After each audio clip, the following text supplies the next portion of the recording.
Hello, and welcome back to MetalDisciple.com's Metalheads podcast. My name is George Washburn. And I'm Buke. And here we are with episode 2. Who thought we'd come back for another episode? Yep, back again. I just wanted to say before we get started that last week's episode, and now this week's episode, is now available on iTunes, so you can pick that up there. We also have a new website, wearemetalheads.com, and you can stream the episodes there as well. Make sure if you find us on iTunes to subscribe to the feed. Leave us a review, what you think. Yes, please let us know what you think. Hopefully we will improve. So when I was working on last week's episode, I noticed what I just did. I noticed a lot of uhs and ums, and so anyways, I cut out as many as I could, but some of them, there was just no way to get rid of them, so I apologize. We are going to be working on that, and hopefully we will. I think it's part of the learning curve that we have to get over that goes along with this, too. Well, it was a lot of podcasts I listen to. Sure. They all talk about this. It was mostly me. Yeah, you had a few, too. So anyway, a new topic I wanted to cover this week are new releases. I figured it would be cool to talk about all the albums that come out during the week that people might want to hear about. There's so many albums that come out every week, I can't possibly review them all on the site. So I thought maybe it'd be cool to at least mention some of the ones that sound kind of cool. Kind of hit the highlights. Exactly, the highlights. That's a good way of putting it. One standout album this week is the new Aborted. It's called The Necrotic Manifesto. These guys are fucking brutal. Yeah. It sounds... I think you know what you're getting into when you listen to them. Yeah, they are pretty damn heavy. And this album, the little bit that I've listened to so far, it sounds even heavier than last time. Autopsy, they are releasing a new album this week. Tourniquets, Hacksaws, and Graves. I know these guys. I've listened to them somewhat in the past. They're obviously a classic death metal band. I listened to some of this album earlier last week, actually, and it sounded really good, so I'm pretty impressed with that. There's a new Death reissue this week of their Leprosy album. You gotta love Chuck. You got to. Yeah, so you know what you're getting there. Anything special with that they say on there? I did not notice. Yeah, maybe probably a live track or something, knowing the way they do remasters now. They usually add something, yeah. Also this week is a new band called Devil You Know, featuring Howard Jones from Killswitch Engage. Are you going to pick that one up? I've had my finger on the pulse of this one for a while. I have no problem admitting that I'm a big Killswitch fan. I have for a while. Howard left the band for personal reasons a couple years back, formed this new band, the Devil You Know. So I saw the video earlier in the year, or towards the end of last year, and the sound that I took away from it was kind of a Fear Factory type of sound, that fast pace, real heavy on the fast drum work. Sure. The drummer, in fact, is actually an ex-Fear Factory member. Really? Was from Divine Heresy. Oh, right, okay. Which, kind of has that similar sound and speed to it. I actually listened to some tracks from the album before I knew that it was Howard's new band, and I was like, okay. Yeah, and I've always been... It's not bad, and then when I saw that it was Howard, I was like, oh, well, all right, well, maybe I like this a little better than Killswitch Engage. I have always been a fan of his screaming vocals. He's really clear with what he screams, and I've always liked that in screamers. Right on. And vocalists, so I would definitely be getting that. Another album I know that you'll be interested this week is the new Ed Guy. I have already been looking to buy this one. A couple of their albums are some of my favorites. This one's called Space Police, Defenders of the Crown. Sounds a little, goofy, but that's Ed Guy. Their Rocket Ride album is one of my absolute favorite power metal albums. You gotta love that Tobias is holding the torch for this older style of metal. But I just wanted to say that the thing I like about Ed Guy over his other projects, Avantasia and stuff, is that it's more true power metal in the sense it's not as symphonic and where you hear powerful orchestra sounds and that type of sound. It's more just the real early Hammerfall style, just classic power metal band. Yeah, super catchy songs too. Ed Guy is one of the few power metal bands that I still really dig. I mean, there's still plenty of power metal bands that I dig. Don't worry, I'm not trashing the genre or anything. But there's a lot of crap too. There is. If we ever get into a list of like our top 5, 10 songs, their song "King of Fools" easily one of my top 10 favorite songs. Maybe next episode we should do a list of our favorite power metal bands. Maybe. Moving on, the new Insomnium album, Shadows of the Dying Sun. These guys you gotta love. Yeah, you turned me on to these guys. Another band coming out this week is Lord Mantis.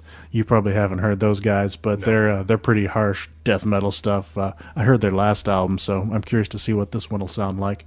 The next band is one that I've been waiting curiously to find out what their new album's going to sound like. This is another one of the Metal Blade Doom bands. This is Portrait. I think you mentioned to me recently that you'd heard these guys, and you were like, what's the deal with these guys? Well, we'll find out this week when the new album drops. There's also a Saxon live album out this week. Those guys are still putting stuff out. Yeah, St. George's Day Sacrifice live in Manchester. They sure have enough tracks that they can pull from.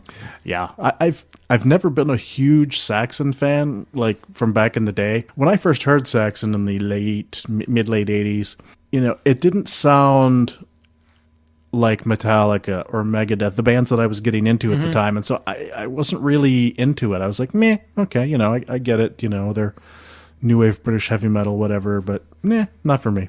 Then in more recent years, I've been going back thinking maybe I should look into it and rediscover the band because I'm probably missing out on some things, and recently I picked up a couple of the albums on vinyl, Strong Arm of the Law, Denim and Leather, stuff like that, and I have to admit, it's actually pretty cool. So, do they get? I know with the long career that they've had, do you hear other bands really talk about them? A lot of bands list them as an influence. I mean, that's what I was. Particularly like Lars Ulrich from Metallica, and a lot of the guys that came up in the '80s, they really had a passion for Saxon, and that's one of the reasons why I went back to listen to them again, because there's got to be something there. They're still around. They've had this longevity for all these years. There's got to be something that I'm just not picking up on. In the States? No, not really. Yeah.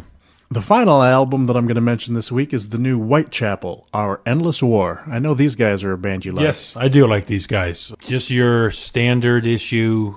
Like almost, I hate the genre term, but I've seen it attached to them, like a deathcore type of sound. They're in the same vein as your Despised Icons, your Suicide Silence, those type of bands. They've done a very successful, if I'm correct, Indiegogo campaign for this to actually do a DVD of a concert. Right around this time, I think, to go along with making this album, if I'm correct. But I know on the internet, there's a lot of talk surrounding this band. I just want to sort of derail the whole conversation here and just mention how much I hate bands that have core associated with them. Now, I do actually kind of like Whitechapel. They're kind of cool. They're not as stupid as so many of the metalcore bands. Metalcore. Fucking hate. We're talking to you, Trina. Yes, fucking. I love you, Trina, but God, you have terrible taste in music. Any of these bands, like the metalcore bands, they're like screaming, and then they sing, and then they sing so they feminine, sing so pretty, and yes, it's like, and they're all skinny, pretty boys, who may have some tattoos, may look a little rough. I saw something the other day where somebody was saying how they only like real metal bands like Black Veil Brides. I almost swallowed my own tongue. I was like, what? And they're not even I can't even call that metal. You put it, when I asked you what you thought of these bands, you put it to me in a great way, a couple months back. You put it in the sense that this is kind of the Hollywood kind of processed, almost kind of, formulated... Yeah, kind of like carbon copy bands. I like to refer to it as hot topic metal. Perfect way to put it. Perfect way. Is that store even still around? It does. Yeah, they've kind of transitioned more into like music and like a video game nerdy store. Yeah, a hot topic metal. It's like, it's a great way to put it. These are kids you see hanging out at the mall who, when I was younger, coming up in the metal scene, a lot of kids were wearing, the Slipknot and stuff. Yeah. And just because they may scream, they think they're heavy. And that's what these kids listen to. And these bands sell a lot of albums. I don't care if you sell a lot of albums. I'm not going to hate you because you sell a lot of albums. Yeah. Metallica sells a lot of albums. I love Metallica. That's not a reason to hate a band.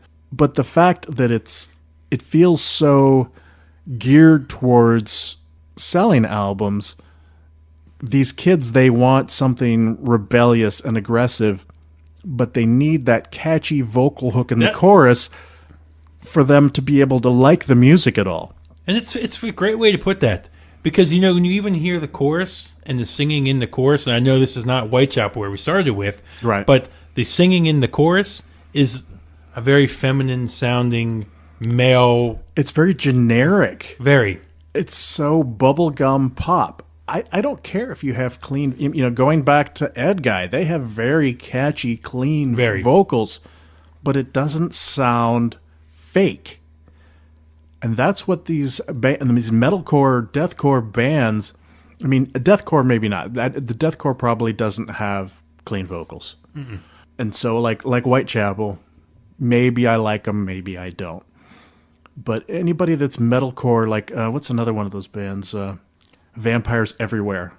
One of the worst bands I've ever heard. I see some of them. I was looking on the charts the other day, band of Mice and Men. Yeah. One of the bands that sells a lot of records. I can't even think of their frickin'. I think they're an Australian band, if I'm correct. I can't even think of their name. I have a rule when it comes to band names. If you have 4 words in your band name, you're probably metalcore and you probably suck. Probably.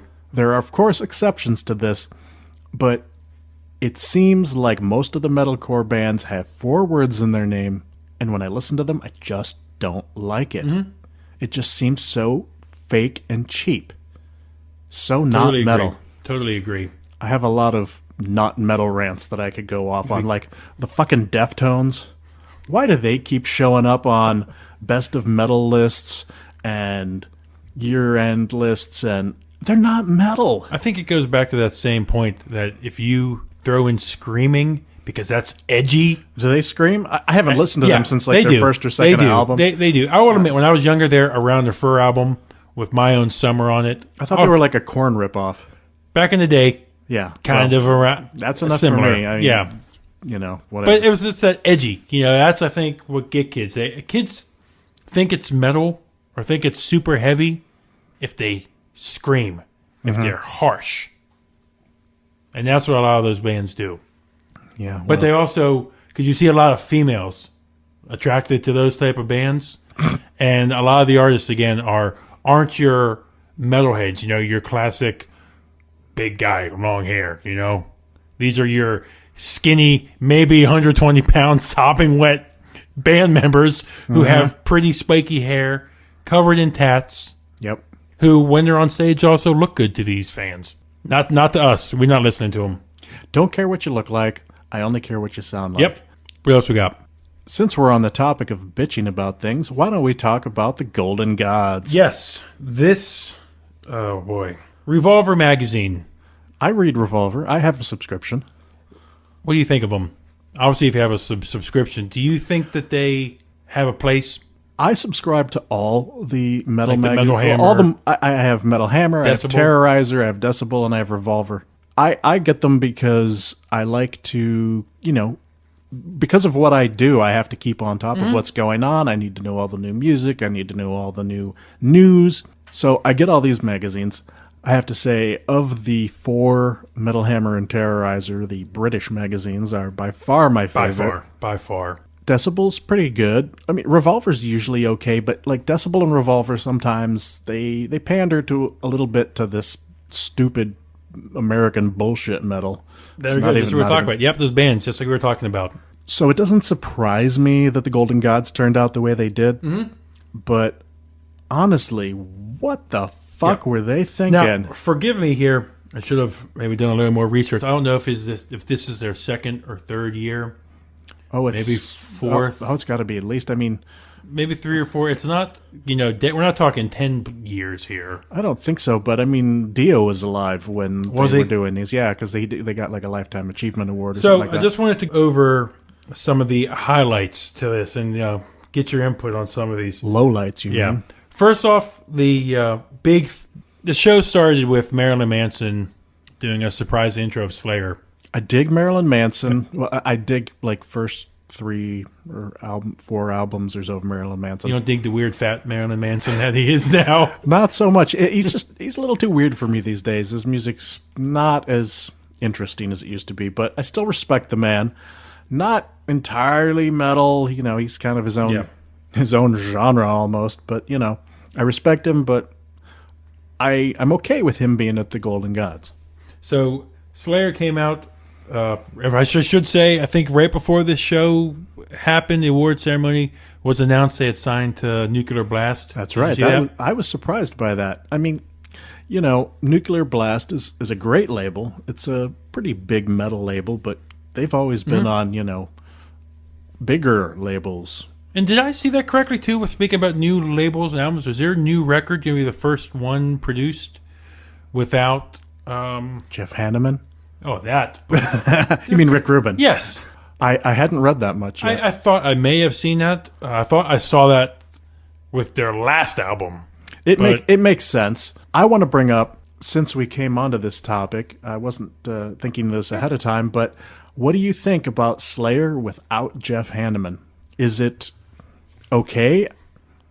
Some people are calling for the band to break up after Jeff died. I'm a little bit on the fence myself. I was listening to the new track Implode. Mm-hmm. Which they played. And it didn't really move me. It was okay. I mean, it was kind of semi-typical Slayer. When was the last album, though, that caught you by Slayer? Gosh. God Hates Us All. God Hates Us All, I was about to say. That was my last of the recent releases that still I can put on, and I say this is a Slayer album. I've listened to or read some of the previous band interviews, and most of the Slayer albums tend to be either Jeff-centric or Kerry King-centric in terms of the amount of songs that each of these guys writes. Some of the albums, they split evenly, but a lot of them, they tend to be either Jeff or Kerry-centric. And I seem to prefer the Jeff-centric albums. No disrespect for Kerry King. I want to be clear on that. Kerry King is a god. I love the man. He's an incredible player, incredible songwriter. But in terms of Slayer albums, I think I tend to prefer the Jeff Hanneman stuff. I mean, come on. Jeff gave us Angel of Death, the greatest heavy metal song ever. Yep, it's an anthem. And I'm not opposed to the band continuing without Jeff. See, but the thing is, it's funny you bringing this topic up when we're talking about the Revolver, because I don't know if you saw the bands that played there, but Suicide Silence played. You know my opinion on I that. know, and that's why I wanted to mention that, because you asked me about Slayer here and what you thought about them without Jeff. It really depends on the band. Led Zeppelin, they could have continued without John Bonham, and I probably would have been okay with that. Metallica continued without Cliff Burton. Obviously, I was okay with that. Mitch dies, you're not okay with it. No, I mean, because Suicide Silence is one of those bands that has core attached. It's like your Whitechapels, yep. And I was never a big fan of the band until I went and saw them live. And the thing that converted me for Suicide Silence was Mitch. Oh, his stage presence was amazing. So incredible. He was amazing. He blew me away. He converted me on the spot. Nice guy when we talked to him, too. We met him afterwards. He was he was nice. We took pictures with him. Yep. And he converted me. And from that day forward, I was going to be a Suicide Silence fan. Tragically, he died in that accident. And so, to me, that was the end of Suicide Silence. The guys that are in the band, I'm sure they're good. Obviously, they're good. And I'm not trying to knock them in any way. But the thing that was Suicide Silence to me was Mitch. But if you're one of those band members, are you just, I'm sorry, you're now out of work? No, of course not. But you could change the name of the band and do something different. Like, do those songs never get played again? They could play them live. That's fine. I'm not saying they shouldn't work or they shouldn't continue doing what they do. It just seems to me that Suicide Silence was a Mitch thing, and as such should have ended with Mitch. That's not always the case with bands. AC/DC, Bon Scott died. If they'd ended then, that would have been a real tragedy. Brian Johnson, incredible singer. I think the real tragedy here is, you know me, you know I'm an All Shall Perish fan. Yes. I have loved them. I've been waving their flag since I first heard them. To poach the singer from All Shall Perish is sort of I'm a upset. disservice to both Yes, bands. it is. I'm upset because I think this now will bring about maybe an end to All Shall Perish, because Suicide Silence is your hot topic. Going back to that band, they are the type of band that you see hung up in stores. You see kids wearing. When you look at like Job for a Cowboy, Oh, yeah. they were really out front, like Suicide Silence, in taking this genre and really, getting it pretty some commercial success in the metal world. Yeah. They were starting to see, supporting dates on tours and stuff like that. So going back to my original point, I was upset in the sense that maybe this will be an end to All Shall Perish, because the rest of those members, are they now going out, finding a new singer? It's a domino effect. All Shall Perish lose their singer to go to Suicide Silence, who should have started a new band. So now Suicide Silence is, in my mind, tainted a little bit. And now All Shall Perish is damaged goods too, because they don't have their singer. It takes a really amazing singer to come in and pick up where the last amazing singer left off. Is the issue you have then with the person who comes in to replace, or is it that the singer is what makes the band? Or if whoever member is that band, if tragically something happens to them, do you carry on? Is that the problem you have? You know me, Opeth, my favorite band.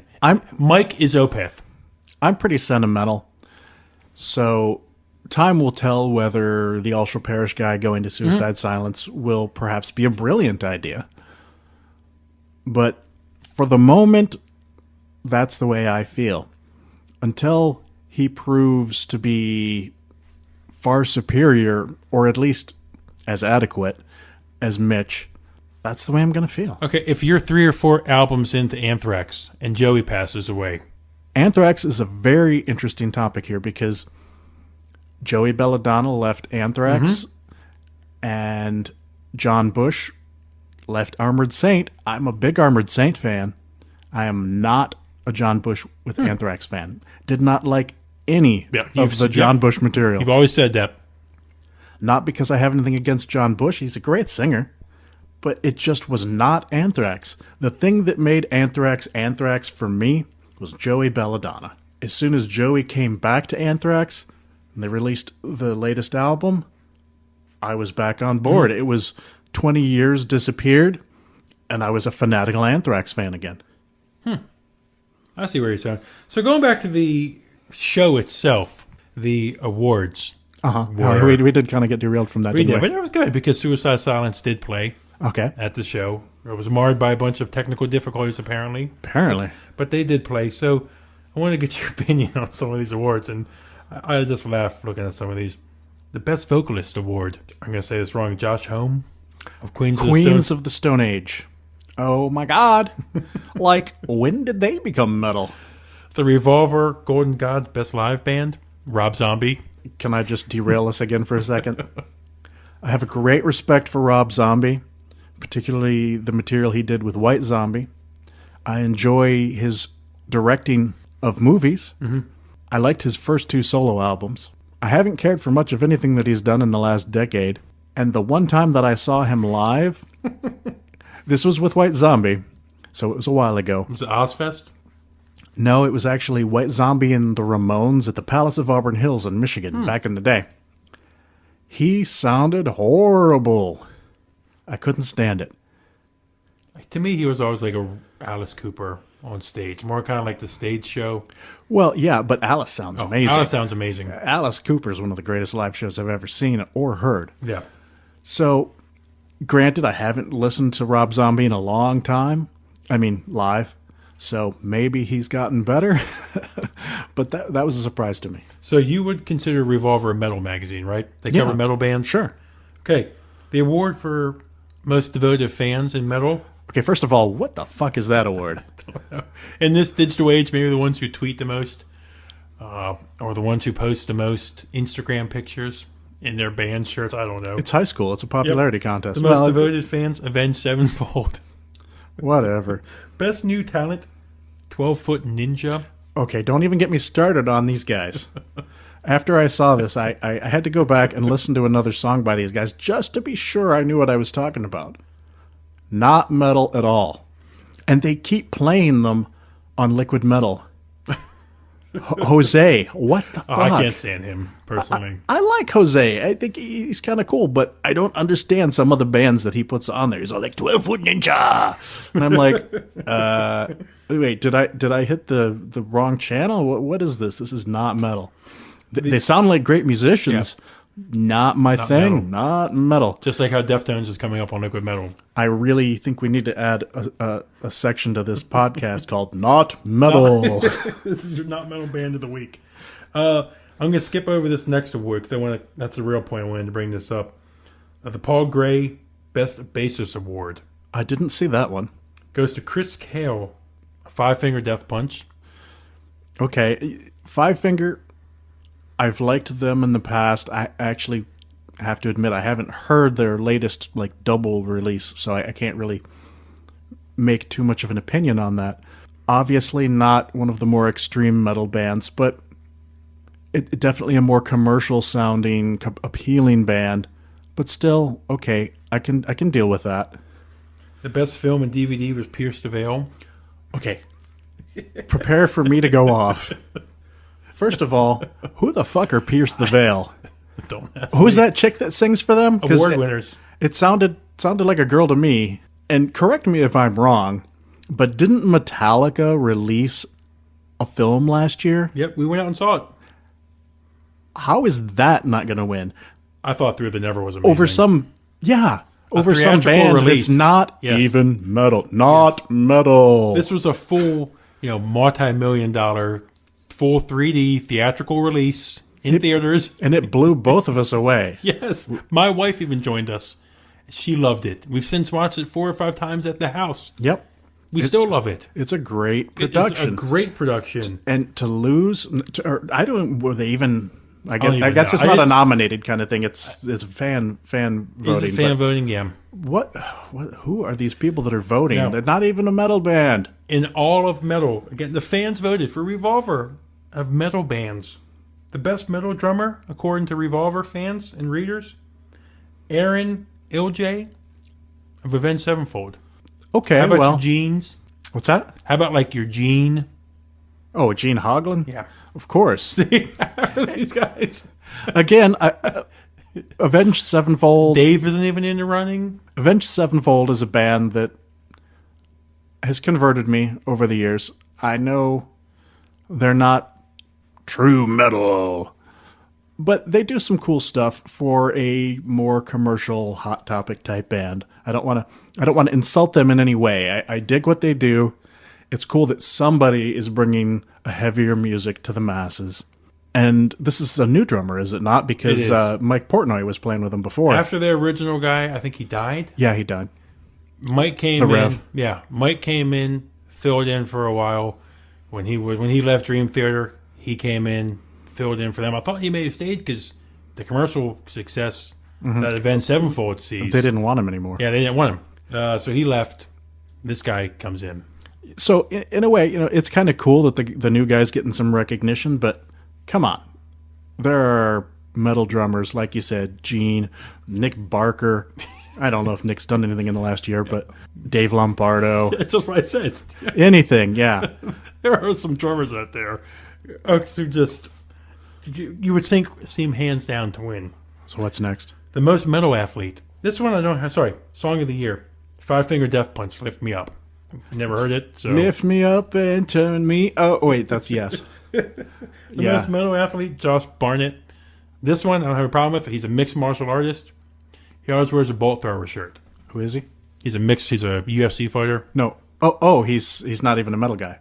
Yeah, but no. Yeah. But this was the most metal athlete award. I saw that and I was like, what band's he? Only other metal athlete I know is Dan Boyle. Plays for he's a defenseman for the Sharks. Right on. He's a metalhead. Cool. In fact, Brian Slagle's had him on his podcast. Brian Slagle. A couple times talking metal. The Dimebag Daryl for best guitarist. Say that again. I'm sorry. The Dimebag Daryl for award for best guitarist and Sinister Gates and Zachy Vengeance are your best guitarists I know those names. from Avenged Sevenfold. Of course they are. Yeah. So it's not really the Golden Gods Awards, it's the Avenged Sevenfold the and Hot Five Finger Death Punch Awards. And all of these are sponsored by Hot Topic. Of course. Your album of the year, Black Sabbath 13. Finally, some Finally. metal. But hold on, that's where we're going to get to. And your Golden God Award goes to Joan Jett. That one is a tough one to talk about. I've been a Joan Jett fan for decades. I love what she does, and especially what she's done. But come on, not metal. Hello. And I don't listen to her, so I never really listen to her, so I don't have a say on her. I know where you're going. And your Ronnie James Dio Lifetime Achievement Award, Axl Rose. What? Yeah. But the thing that I wanted to really... You have something to say about Axl Rose getting a Lifetime Achievement Award? You got to respect Axl for his 2-3 albums worth of output in you look at the title, 80s this is a and early lifetime 90s. achievement. Has he had a lifetime of really still achieving? Not a lot. I mean, I didn't care for Chinese Democracy. I saw it on vinyl the other day. I passed it up quickly. It's cool to recognize him, but there's a lot of other people that could have gotten that award that are perhaps a little more deserving. So when you heard Black Sabbath 13 last year, instantly you gave it to your album of the year. Oh, yeah. Right Totally. away. It hooked me right away. But what I wanted to really get your take on is Revolver gave their Comeback of the Year award. Did you see this? I did. To Deep Purple. I'm a big Deep Purple fan. But you know what? You know what's not Deep Purple? Deep Purple without Richie Blackmore. Yes. And apparently Scott Ian gave this award away, and he tweeted about it later. I love Scotty. Blown away with that Black Sabbath. Yep. Yeah, he got passed up on this. This was the first Sabbath recording, what was it, since 76 or 8? 78, I think. Yeah. The original, Or minus Bill Ward. I think he left the band in 80, but it's a monumental landmark album. Without a doubt. Deep Purple. Did anybody even listen to Deep Purple last year? No. Who's in the band these days? I pulled him up on Wikipedia earlier. I mean, I don't know what. I think Ian Gillan is still on vocals, and I love Ian. But last I heard, like, Joe Satriani was in the band, and there's just no way in hell that should not have gone to Black Sabbath. But the album was Deep Purple, Now What? I remember that coming out, but sorry. Was their 19th I missed album? that one. Yep. Let's see who's on the drum. Ian Pace on drums. Yeah, Ian Gillan on vocals. Those. Roger Glover on bass. Stephen Morse on guitar. Oh yeah, Morse. And Don Avery on keyboards. Well, that's mostly Deep Purple, but that's Sabbath. There's just no way. I mean, come on. So this is probably the modern day Jethro Tull. Yes. Metallica Jethro Tull moment. Yes. Yeah. So I wanted to get your take on that. And it's what's funny is that Revolver can't even be blamed. They're like, hey, we didn't pick them. The fans picked them. Obviously, the fans are a bunch of dumb shits. Yeah. This is pathetic. So, Jethro Tull is your comeback artist of the year. Hey, I like Jethro Tull, too. I'm sorry. Not Jethro Tull. I'm sorry. Deep Purple. Deep Purple. And I like Deep Purple. So, I don't want to insult the guys, but this is a real, what do they say, travesty of justice. Yeah. Because, with Tony and his health right now, who knows how long, he may be here. So Tony will be eternal. Yes, do not speak like that. These guys need all the awards they can get for at least getting together and even putting this album out. So next up, let's talk about what we've been listening to this week. What have you been listening to? I have been listening to an album you actually turned me on to. Nice. It is the Hark Crystalline album. I just got that on vinyl last week. Did you really? Yes. This album it's a real, sludge metal album. I likened it to Baroness. Or it's Baroness, as they like to say. I likened it to early Crowbar. Okay. I was kind of hearing some early, like I said, the first or two Crowbar albums. I was hearing in this. This is a Welsh trio. Yeah. The lead singer used to be in a band called Taint. Okay. Just really good sludge metal, really crushing, sludgy riffs. I just love. Yeah, You turned that me is on a- this album. It's That's great. a great album. I'm impressed that you are listening to Yeah, for fans of Crowbar, Mastodon, Baroness, check this album out. It's their first album, debut release, really good. Excellent. Me, before I get into what I've been listening to this week, today I got a couple of new albums in the mail, and I'm giddy and I have to talk about them. These are all on vinyl. I got Entombed's second album, Clandestine. I got Creator's Pleasure to Kill. I've been looking for that one. And one that you never see on vinyl, Life of Agony's second album, Ugly. Mm-hmm. This was only printed on vinyl in the Netherlands and Germany. Really? And this appears to be, I haven't checked it yet, but it appears to be one of the Netherlands copies. So it's actually from 1995. Anyway, what I've been listening to this week is an unofficial release. To go back to Life of Agony for a second, do you have River Runs Red? On vinyl? Yeah. Not an original. I have Not the original. reissue from last year. Okay. What I've been listening to this week it's not an official album, but I found it on Bandcamp. Actually, I first heard it on YouTube and then discovered it was available on Bandcamp. Is a Woods of Ypres live album. Whoa. Man, you're taking my breath away. I thought I'm the live album guy. I know. Wow. I am so man crush on David Gold, rest in peace, brother, that anything and everything that's Woods of Ypres, I'm going to grab. I've got all the albums on CD now. I've got 3, 4, and 5 on vinyl. Last week I pre-ordered Woods 2 on vinyl, and I don't know what made me think of it, but I went on YouTube just looking for, I wonder if there's any like live concerts that... Was it that you said that you had actually ordered doubles of something? Is that maybe why you were looking again? Remember you told me that you had doubles? I do have something? 2 copies of Woods 3 Yeah. because I ordered one of the colored versions. That's it. And then I realized I didn't order the most limited one, and Yes. as you know, Maybe that's why you're online. Okay. I had to. I realized I didn't get the one that I actually wanted, so I went ahead and ordered the more rare version because that's the kind of consumer that I am. Was he printing these himself before his passing? He did have his own label, Krankenhaus. Because I know that I asked because I know that they're extremely limited. Right. The first 3 albums were hard to find. The 4th album he put out on Earache, and the 5th album. And now Earache is going back and reissuing. So this live album, it doesn't appear to be through any sort of label or anything. It says something about fan tribute or something. I don't know. Like a true bootleg? Yeah, basically. Like a Grateful Dead bootleg? Maybe. It says something about recorded by Station 4, so I think maybe it's a TV station or a radio station recording. The quality is what made me... Is it like a soundboard quality recording? It's at least a soundboard or better quality recording. I started watching the video on YouTube and I was like, whoa, this sounds really good. There's a lot of, cell phone footage and things like that on YouTube, and it just sounds horrible. Yeah. But this actually sounds really good. So I had to get a copy of it, and I've been just listening the shit out of it because I love me some Woods of Ypres. Have I mentioned that before? Hello. I love Woods of Ypres.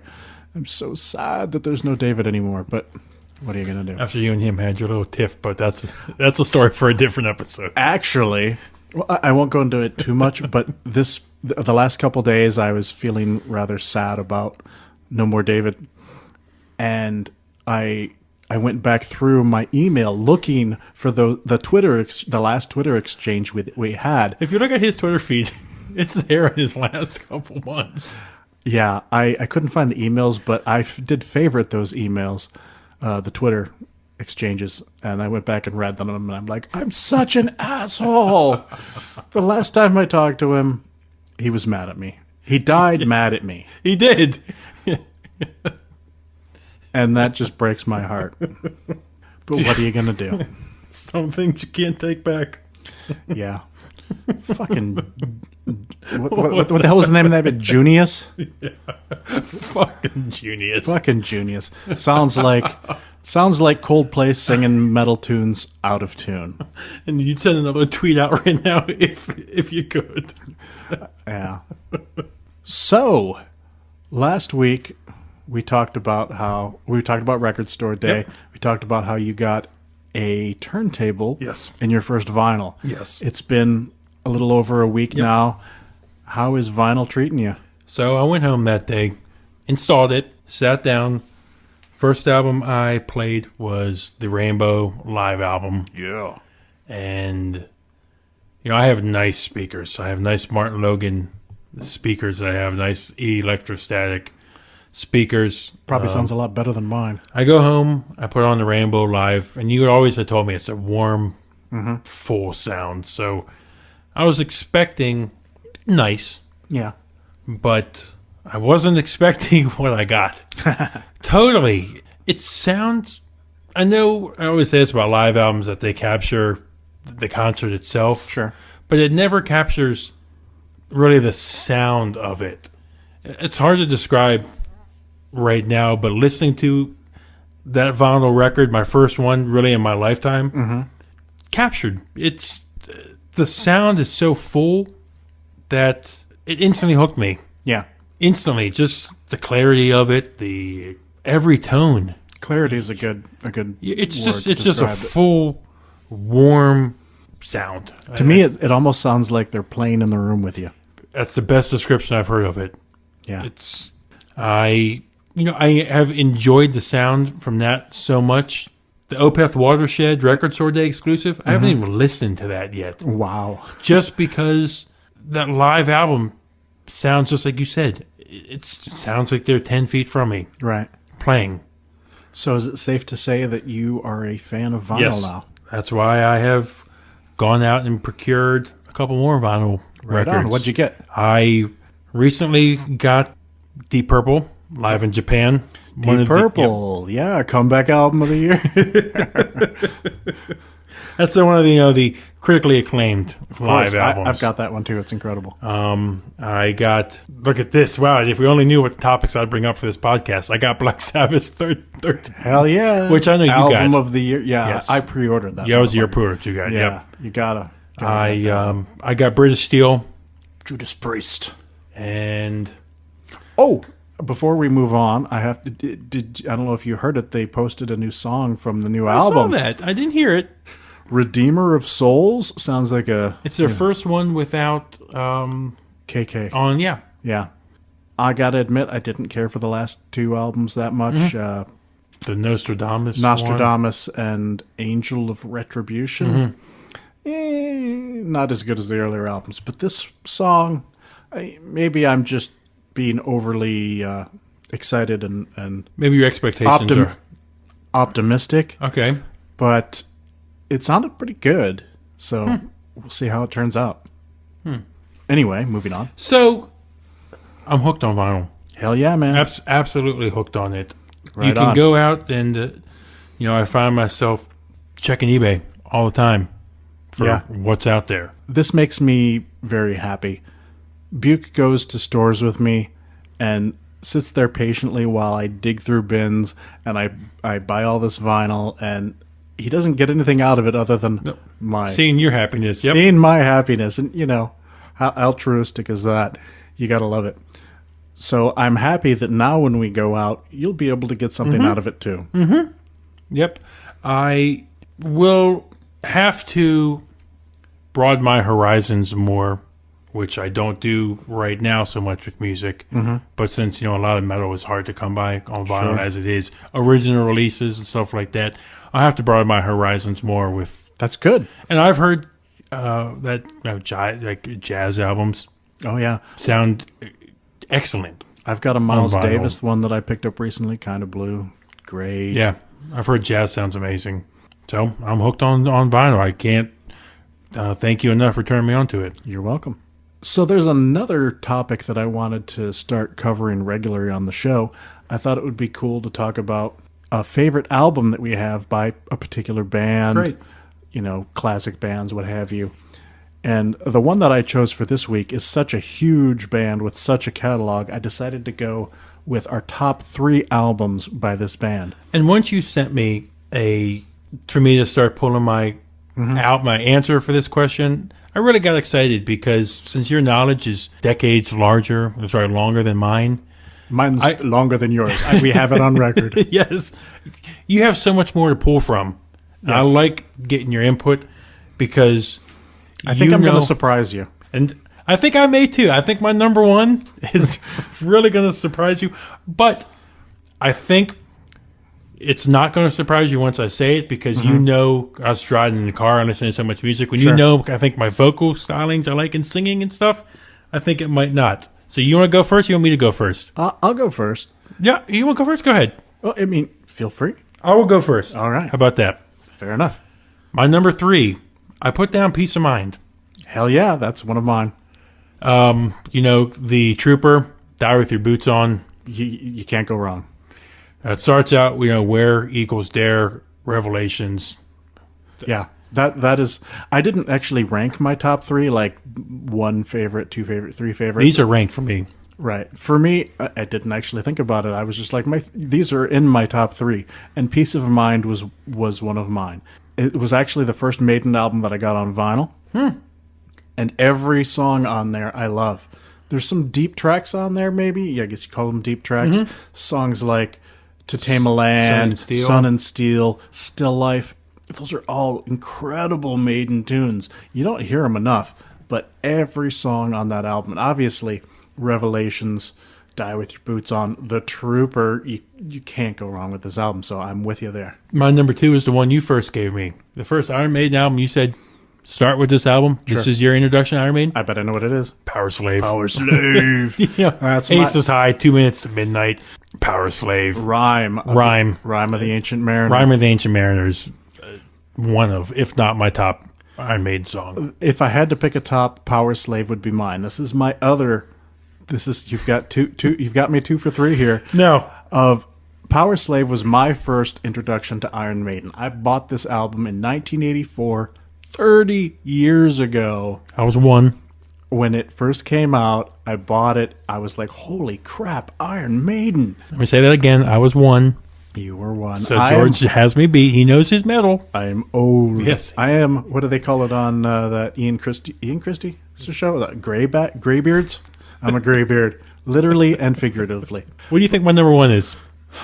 Gosh, that's tough. And I see. I'm not sure if you're gonna guess. You can guess my number 1. It's not my number 1. But it's in my top 3. Power Slave would be my number 1. I have no idea. The anticipation's killing me. Brave New World. Really? Yep. Wow. I am a fan of Iron Maiden chorus. The Ghost of Navigator. Yes. When you get, and especially it's those South American live albums that they record. Live in Rio. Or Rock in Rio, I guess it was. Yeah, Rock in Rio, when they do the Flight 666 and they're in. Great movie. The In Vivo live that they put out a couple Pierce years the Veil back. would have beaten Yes. Rock in Rio, or the Flight 666, but you know. The Wicker Man. Ghost of the Navigator, Brave that New song. World, Brave New World. Blood Brothers, the yeah. chorus for Blood Brothers. Just those 4 songs for me. Yeah. Just when you hear 70, 80,000 fans singing along with the band, Yes. and Bruce, and Yes.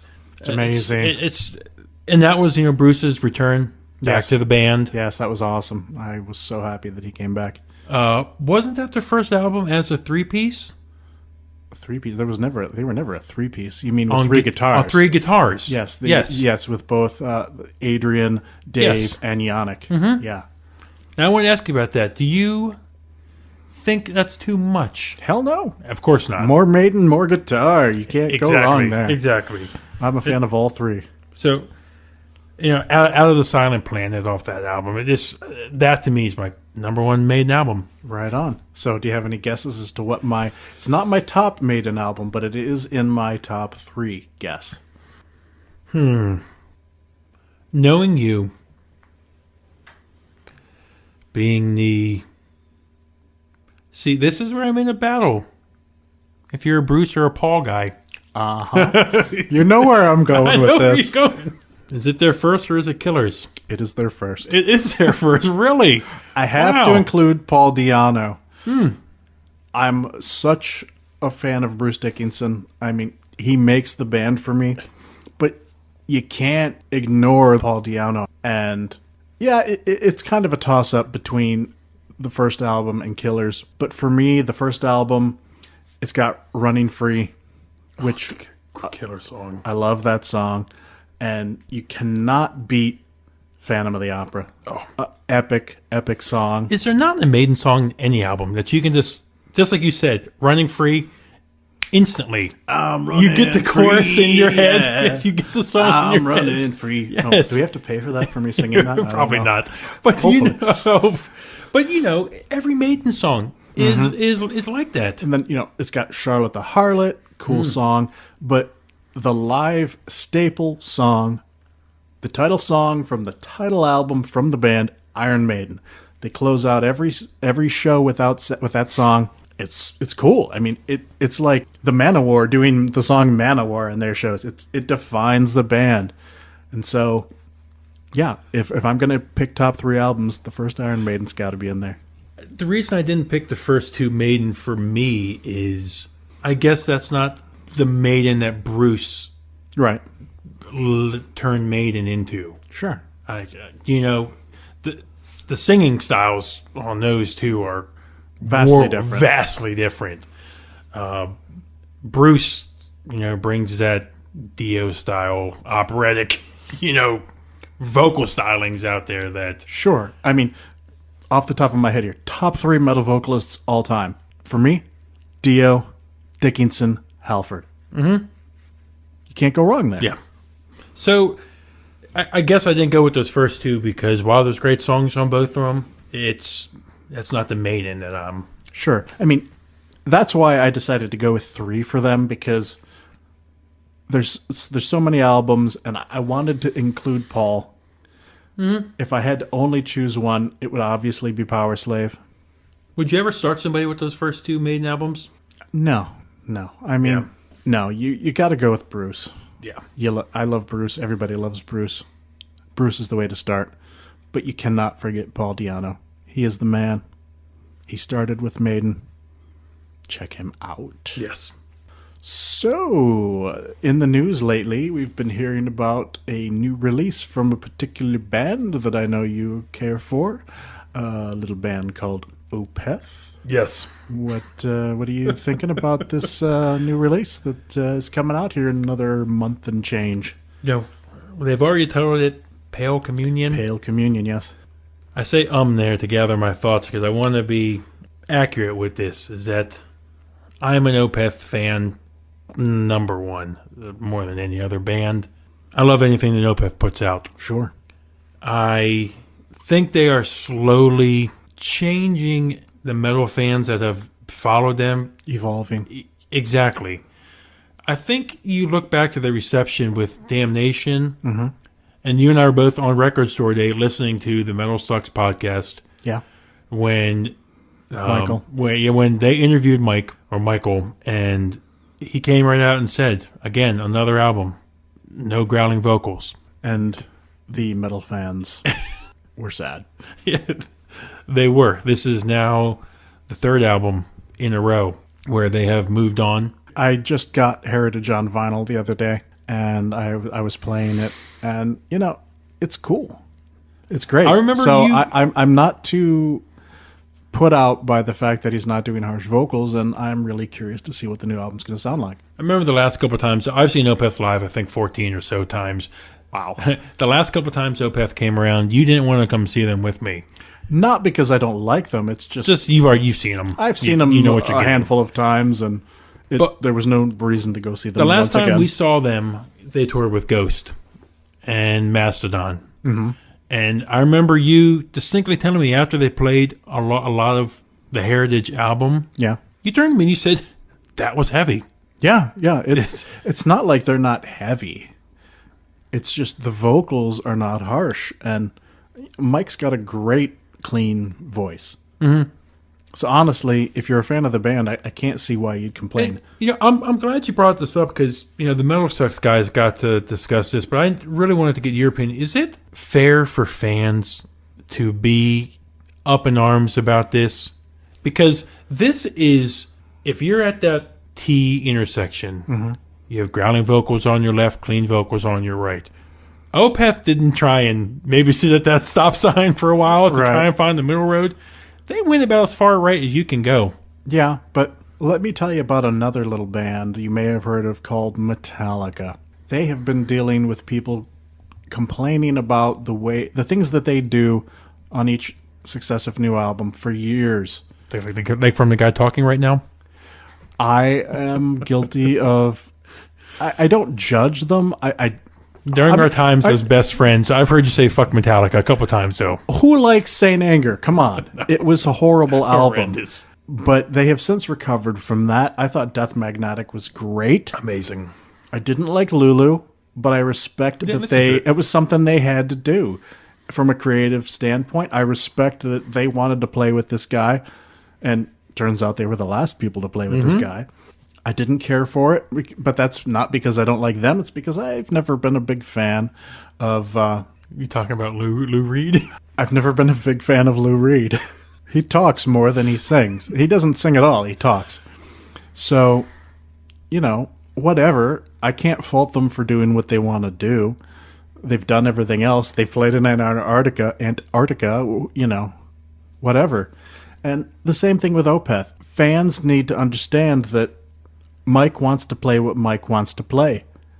It's never been about the fans. It's been about what Mike wants to play. And if it happens to be death metal vocals, then that's what you get. If it's not, then, either you like it or you don't. So deal with it. Do you still call them a heavy metal band? The music's still pretty heavy, so sure, why not? I mean, I don't know if Mike calls them metal, but...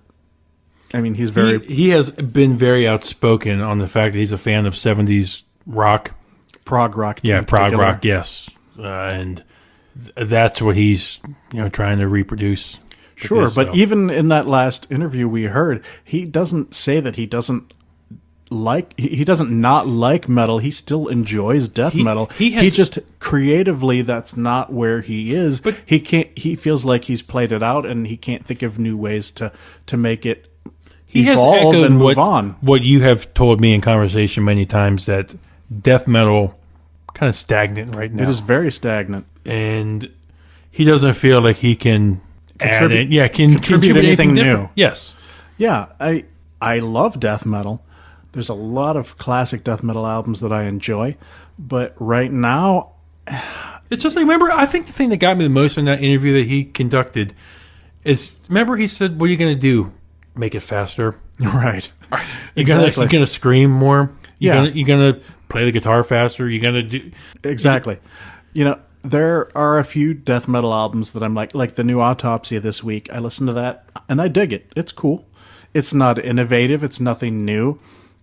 So in Mike's case, if he wants to do something new, well then yeah, maybe you need to move on to something else. The new Massacre album that came out a few weeks ago, incredible. But there's just so many death metal bands right now that they're just sort of recycling what's come before, and it doesn't entice me to listen to more than one song. I'm like, meh, whatever, move on. But I'll be there day one, buying it. I will buy it on vinyl now also. I will see them on tour when they come around. Yep. I'm waiting for the vinyl pre-order. I still think that Opeth as a band are geniuses to me. Yeah. As big a fan of vinyl as Mike is, why is it so hard to find Opeth on vinyl? It's a great point. That is a great point. He has a massive vinyl collection. He talks about it somewhat regularly. We interviewed him and asked him about that. Like, why is it so hard to find Opeth on vinyl? Anyway, because you have them and I can't get them. I have all of them on vinyl now except for Ghost Reveries. You have Orchid? I do have Orchid. So that's nice. Yeah. Are those all original? No. Are they just reissues? I mean, some of them are reissues. I'm not sure. Probably most of them. Wow. Let's move on to our classics of the week. Last week, you brought up, actually, the band that I was listening to this week for my classic, which was Cemetery. You brought that up, and I was like, oh my God, I haven't listened to Cemetery in years. And so this week, it's not one album, but three. I went back and I listened to all the early Cemetery albums. Back in the mid-90s, when metal was, I mean, death metal and black metal were starting to emerge as like the big thing in metal. But because I wasn't necessarily aware of that yet, grunge was the whole big thing in the popular music. And so there wasn't a lot of metal that I could find. And one of the bands that I came across in the mid-90s that I really dug was Cemetery.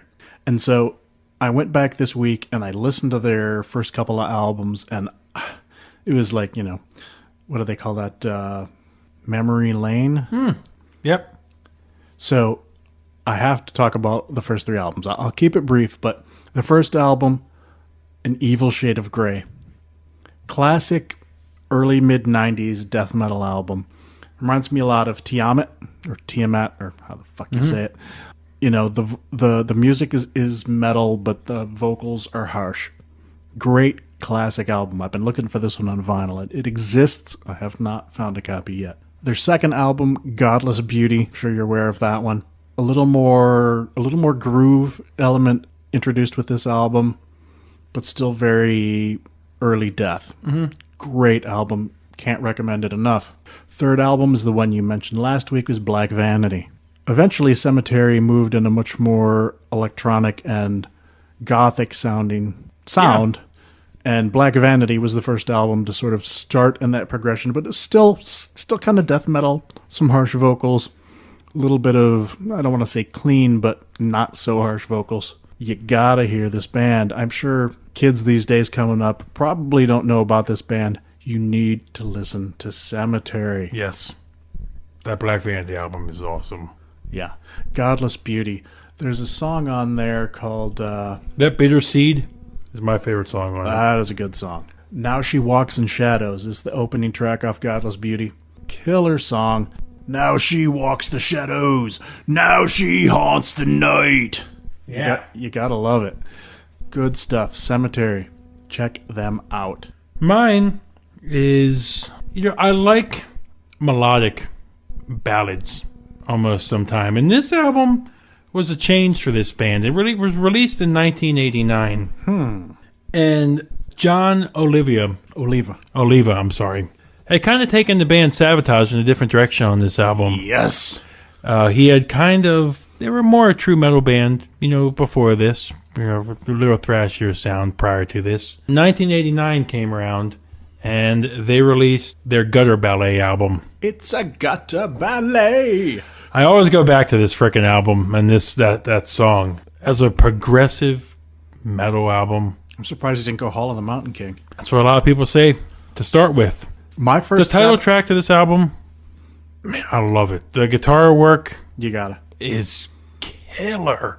It's a shame it was his brother, Chris Oliva. Yeah. Yep, was killed in a car accident. Fucking drunk drivers. Yep. If you're gonna drink, fucking get a designated driver. I think that was that driver's like 7th or 8th time driving. That's ridiculous. And we were robbed. Yeah. Yep. But John has not had luck. John Oliva's Pain, the guitarist, died not recently, but a few years ago. But I hear that they have a new guitar player and are actually going to do a new album, I believe. Their album that was released last year, that he put out last year. Anything with John Oliva. Yeah. My first Sabotage album was actually Power of the Night. I bought that on cassette at a place called Record Town, long out of business, Ann Arbor, Michigan, at the Briarwood Mall. I mention that once in a while in my reviews. I bought it. It was like in the, discount bin. And I was like, what's this? And I was like, all right, Sabotage. Yeah. And that was my start. So I have a sentimental attachment to that album. But Hall of the Mountain King, Gutter Ballet, any of those, any Sabotage you got to love. And of course, John now doing the Trans-Siberian Orchestra. Yes. And you had mentioned it earlier with the Iron Maiden song, Phantom of the Opera. I was reading a piece about that. John had actually recently watched it. Mm-hmm. And that kind of gave him some inspiration. Awesome. With the sound that Gutter Ballet came out with to kind of take the band in that direction with that sound that they came out with that. So excellent. All right. Well, I think we're going to wrap it up this week. So as I mentioned earlier, you can find us on iTunes. You can also stream the podcast on the new website, wearemetalheads.com. You can also check out Metal Disciple stuff on metaldisciple.com. We're also on Facebook there, and Twitter, and YouTube. The podcast will also be available on YouTube once I get that up there. Let us know what you think. Get a hold of us. Leave us a review, subscribe, share your Please. comments, please. Excellent. Tell a friend. Yeah. All right. Well, until next time, We really appreciate you. I'm George. And I'm Buke. Take it easy.